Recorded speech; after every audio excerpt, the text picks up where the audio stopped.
My relatives took over my vacation plans for my favored sister and her kids, but imagine spending your entire life as a shadow, constantly giving until you had nothing left.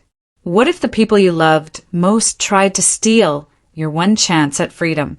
For 35 years, my family used me as their personal doormat, but then I hatched an escape plan so audacious they never saw it coming. This isn't just a story about a family.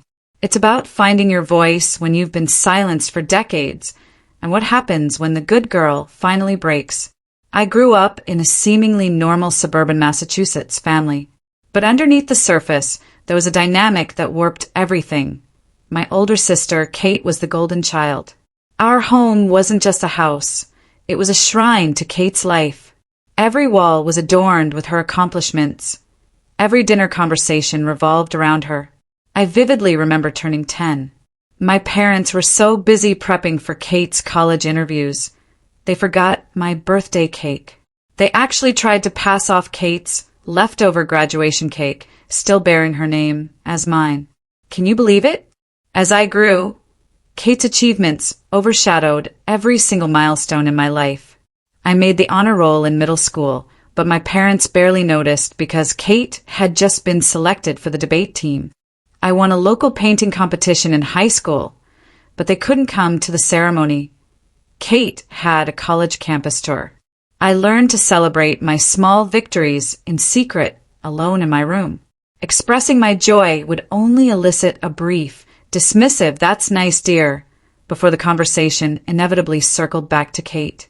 Even our possessions screamed their priorities. Kate's room always had the newest tech, the trendiest clothes, everything she needed for her endless extracurriculars. My room? Hand-me-downs. When I wanted music lessons, I was given Kate's a band and violin, too big, too unwieldy. We already spent so much on Kate's piano lessons this year, my mother said when I asked for a proper size. This pattern continued through high school. I studied from borrowed library books, while Kate got private SAT tutoring. When it was time for college, they took out a loan for Kate to buy a car. They told me to take the bus. Every financial decision, every family discussion, every holiday revolved around Kate's needs. It was suffocating. College was a whole new level of unfairness. Kate, with their full financial backing, earned her degree from a prestigious university.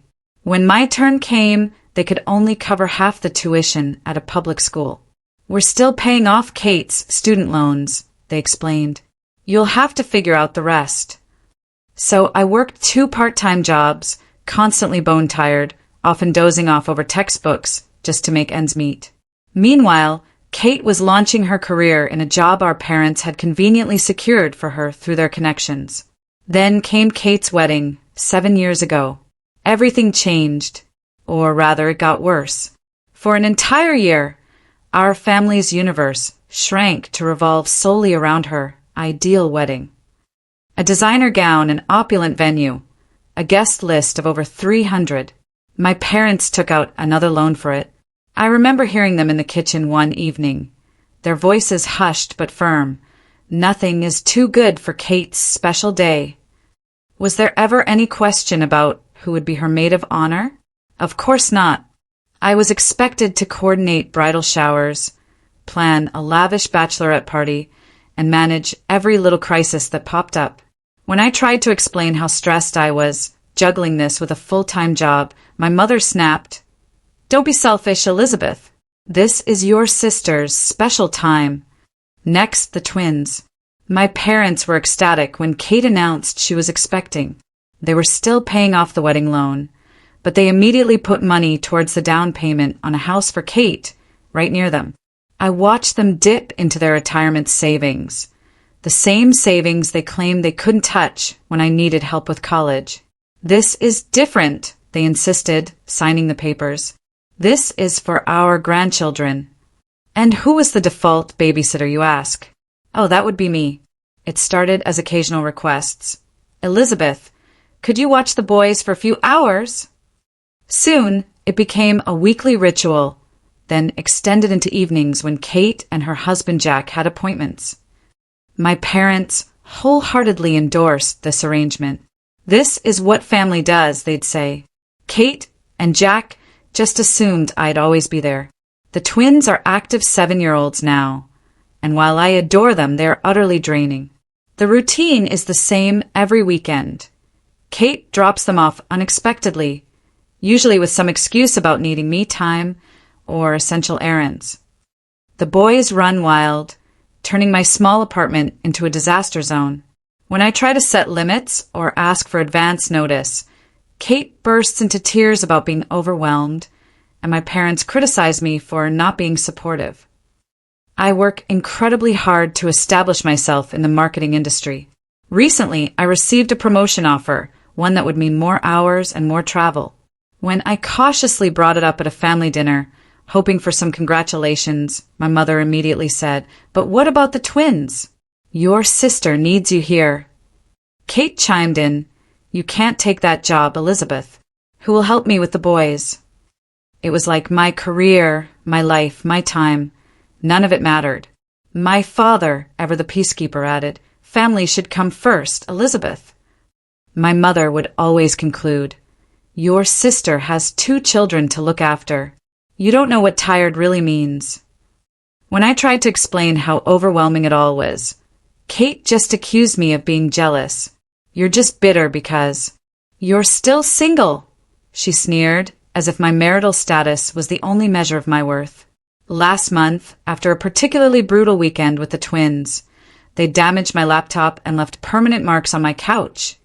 I knew I needed a break. A real vacation. I found a small, unpretentious resort in Florida, perfect for a peaceful retreat. When I mentioned it during our weekly family dinner, my mother's eyes lit up. "Oh, that's perfect. We should all go together. The twins would love the beach." Before I could even protest, Kate was already planning. "You can take the boys swimming," she declared, "while Jack and I have some alone time." As if my trip was naturally their opportunity for free childcare. My parents even offered to upgrade my reservation to a fancier resort where they'd all stay, completely disregarding that this was my vacation. They started planning activities centered entirely around what the twins would enjoy. That night, lying in bed, a decision solidified, a choice that would change everything. I booked a separate resort on a quiet, tiny island. I kept it a secret. Silently, meticulously, I began my preparations, scheduling time off work, covertly packing my bags, ensuring my emergency fund was ready. I knew it was dishonest, but I couldn't bear it anymore. At the airport, they would go to Florida. I would go to my island. I disabled location sharing on my phone.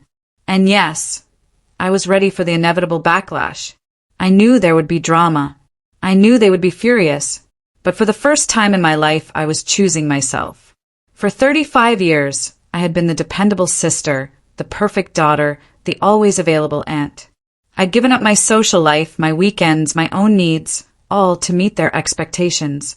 Dating prospects? Gone, because I was constantly babysitting. Career advancements? Declined if they conflicted with family needs. My personal life had been on hold. Now, I wasn't just fleeing for a holiday. I was fleeing a lifetime of being taken advantage of. This was my turning point. I planned to set clear boundaries, maybe even take a complete break from them.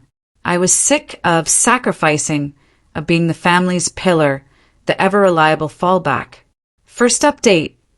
Everything went according to plan, but the day at the airport was more fraught with emotion than I expected.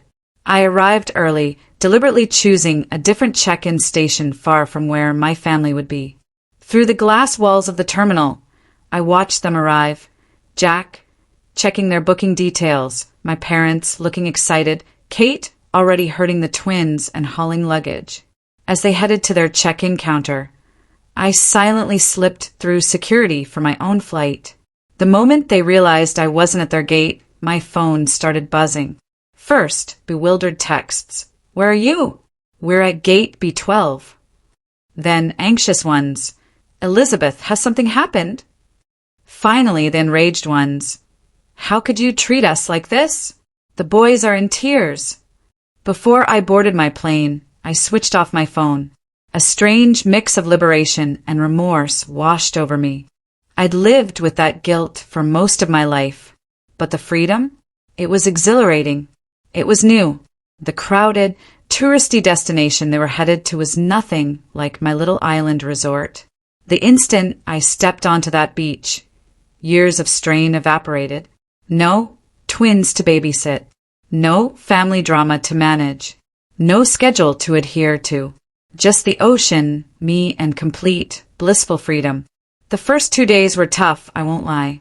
I kept checking the time, thinking the twins would be eating lunch now. Kate would usually need help putting them to bed about now. Breaking decades of indoctrination is hard. But on the third day, something shifted. I tried things I'd always wanted to do, but never had time for. I took a silly, fun surfing lesson and loved every minute. I joined a beachside yoga class and made friends with other solo travelers. One evening, I even had a spontaneous dinner date with an intriguing man I met at the resort's coffee shop. It was just a casual dinner, but it was a powerful reminder that I could have a life separate from my family. The real test came when I finally turned my phone back on after 5 days. Dozens of voicemails, over 300 text messages, 147 missed calls. My mother had even called my workplace to report a family emergency. Luckily, I'd given my supervisor a heads up about my vacation. I listened to some of the voicemails. My mother's tone shifted from concern to rage to pure manipulation. Elizabeth, how could you leave your family like this? The twins are inconsolable. Is this how we raised you? Kate's messages were even worse. You've ruined everything. The boys keep asking for Aunt Lizzie. Jack had to cut meetings short because I can't handle them alone. But one message struck a different chord. It was from my father, and for once he sounded unsure. Elizabeth, please just let us know you're safe. I don't understand what's happening. I had never heard him speak to me without instantly defending Kate or pressuring me to do more. I texted our family group chat just once. I'm safe and having a great vacation. I'll get in touch when I'm back. Please give me space. Then I muted the conversation and went back to myself. The next 5 days were truly life-changing. Instead of reading bedtime stories to the twins, I read 3 novels. I had uninterrupted conversations with other guests every evening. Instead of rushing home to help with baths and bedtime, I watched the sunset, journaling to process years of suppressed emotions. One night, at a small beachside eatery, the elderly waitress noticed I was alone. She asked if I was enjoying my solitude. After I gave her a brief explanation of my situation, she said something that really stuck with me. Family is vital, honey, but not at the expense of your own well-being. Sometimes putting yourself first is the boldest thing you can do. When I flew back, I didn't go straight to my apartment. I knew I needed to prepare for the inevitable confrontation. I had booked a hotel room for 2 nights.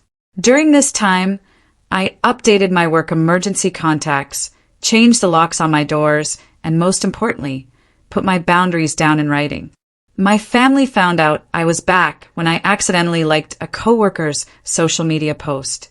Within hours, my mother and Kate were at my apartment building, incessantly buzzing my intercom. I watched their dramatic performance from my hotel room window, feeling oddly detached. Tomorrow, I'm confronting them at a neutral coffee shop, not my place. My hands are trembling as I think about it, but I've prepared what I want to say. For the first time in my life, I'm choosing myself. And despite the worry, the guilt, the drama that will undoubtedly ensue, I know I'm doing the right thing. Second update. As planned, my family and I met at the coffee shop, and it was even more heated than I anticipated. Here's how it went down. I got there early, taking a corner table where I could see both the front door and, instinctively, the emergency exit. A habit, I suppose, from years of anticipating family drama. My hands were shaking so much I could barely hold my coffee cup. My parents, Kate, and surprisingly, Jack, all arrived together. Thankfully, no twins. Before they could launch into their rehearsed speeches, I raised my hand. What I had practiced came out clearly. I'm establishing boundaries, and they are non-negotiable. The next 2 hours were a masterclass in emotional manipulation. Kate started crying, describing how my absence had traumatized the twins. My mom tried to guilt-trip me. After all we've done for you. Jack, unexpectedly, tried to mediate, offering a compromise where I would only see the kids every other weekend. My dad mostly sat quietly looking uneasy. Then Kate delivered the pivotal line. "You're being selfish. Family means sacrifice." Something inside me broke. Clearly, calmly, I responded, "Yes, family means sacrifice, but it's supposed to go both ways. When was the last time any of you sacrificed anything for me?" The ensuing hush was deafening. For the first time, I laid it all out. The years of being Kate's second best, the unfair financial treatment, the constant message that my life and time were less valuable than theirs. I even showed them my calendar from the previous year. Every weekend booked with babysitting, every holiday tailored to their requirements. My mother tried to interrupt. "But that's what aunts do." I shot back with something I'd never dared to say before. "No, that's what paid babysitters do. And Kate, if you need this much help, maybe it's time to consider hiring one." From there, the discussion changed. My mother followed Kate as she stormed out. Remarkably, Jack stayed, acknowledging that they had indeed taken advantage of my availability. My father, after a long silence, finally spoke. We never meant to make you feel this way." It wasn't an apology, but it was something. When they left, I put my strategy into motion. I moved across the city into a new apartment. It's smaller than my old place, but it's in a safe building with a doorman who's been informed of my situation. Only my workplace and a select group of close friends have my updated number now. The hardest part wasn't the move or the planning. It was rebuilding my life from scratch. I'd spent so many years being there for my family that I had few true hobbies and even fewer close friends. I started small. I joined a local reading club, signed up for pottery lessons, and began accepting dinner invitations from coworkers that I had always declined before. My first weekend of real freedom was surreal. I stayed up late, went to a farmer's market, browsed a bookstore for hours, things that were previously unthinkable. No urgent texts from Kate. No guilt-tripping calls from Mom. No last-minute babysitting requests. My family's reaction to my relocation was harsh, but expected. My mother tried contacting me through the company switchboard, only to learn my new job doesn't allow personal calls during business hours. Kate even showed up at my office once, but security, forewarned, handled it. She left a tearful letter, accusing me of destroying our family. The unexpected development? Jack. He emailed me, apologizing for his part in the whole scenario. He admitted Kate initially resisted him taking the twins to weekend activities, but she's now come to terms with it. It's a small change, but a significant one. My parents are having a harder time adjusting. Dad texts occasionally, usually an awkward attempt to strike up a conversation. Mom fluctuates between angry outbursts and icy silence. Last week, she left a voicemail. "When you're done with this rebellion, we'll welcome you back." She just doesn't get it. This isn't a phase.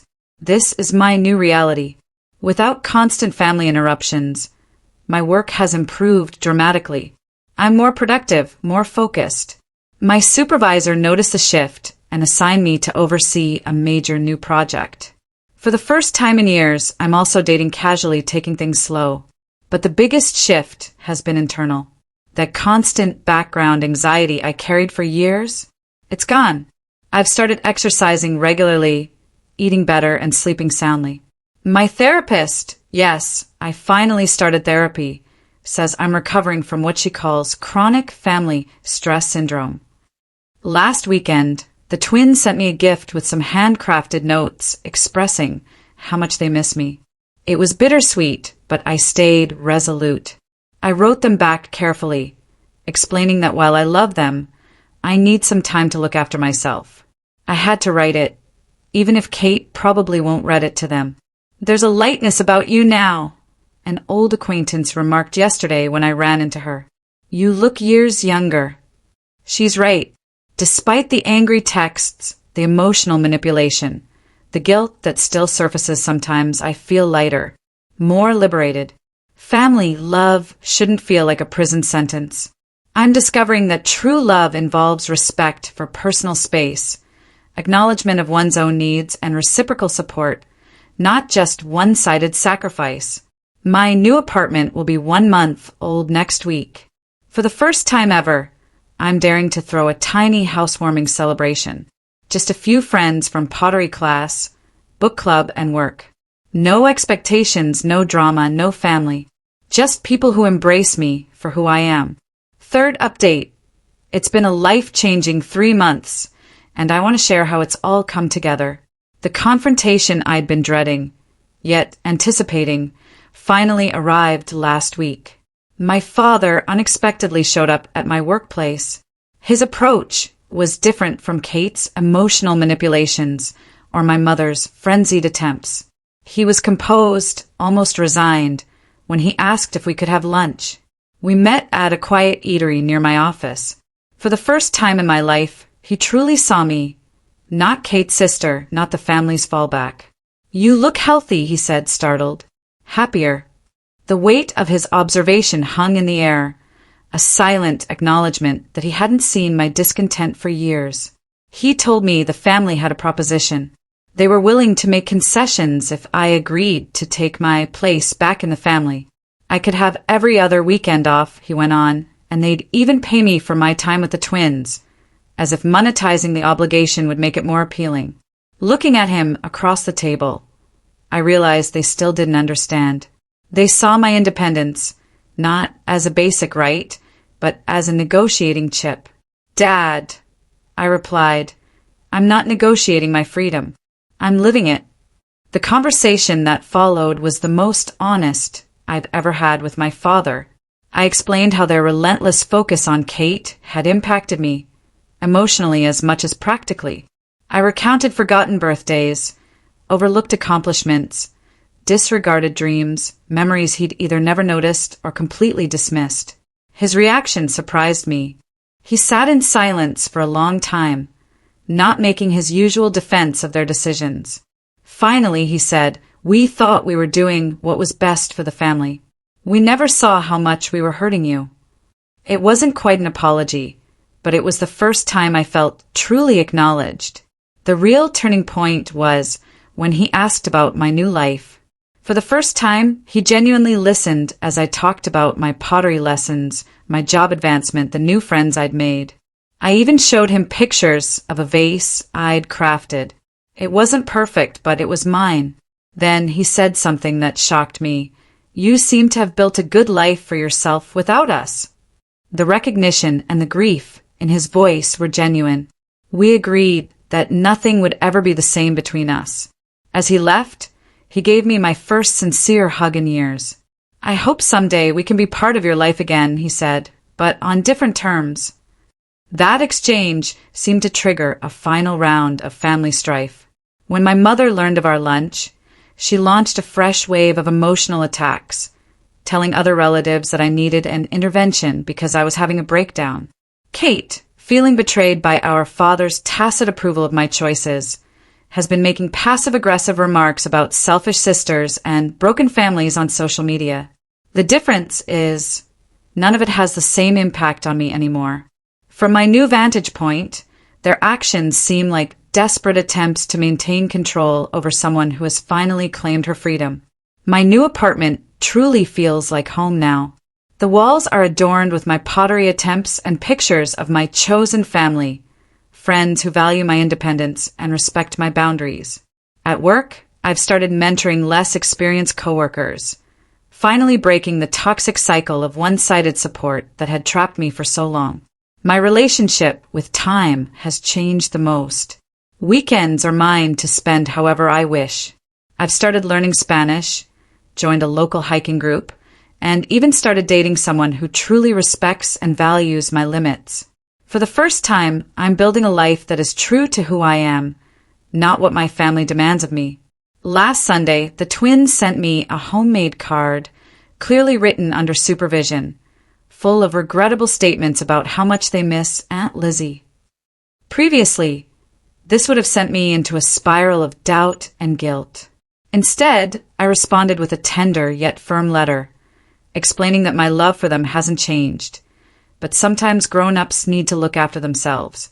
My therapist says I'm exhibiting what she calls post-traumatic growth, not just moving past the past, but building something stronger and healthier in its place.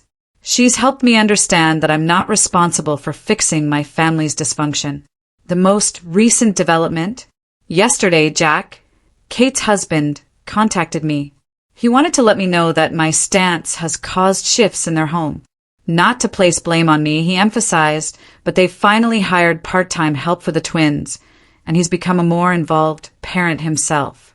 Jack believes it's better for everyone, but Kate is still struggling to adjust.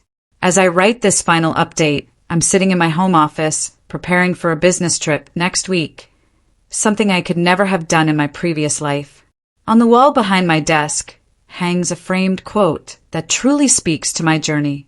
Sometimes the bravest thing you can do is set yourself free.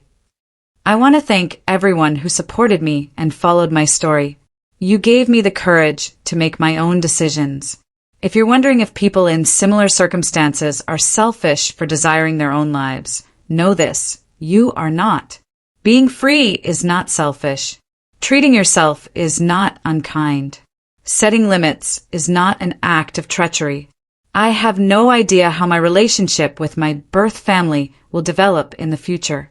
Perhaps one day we'll find a different kind of connection, one based on mutual respect rather than obligation. In the meantime, I'm focusing on nurturing the life I've built, my friendships, my interests, my career, and above all, my sense of self. This isn't just a conclusion, it's just the beginning. And for the first time in my life, I'm genuinely looking forward to what comes next. Thank you for watching. Have you ever faced something like this? What would you have done in my place? Tell me what you think in the comments below. I really want to know.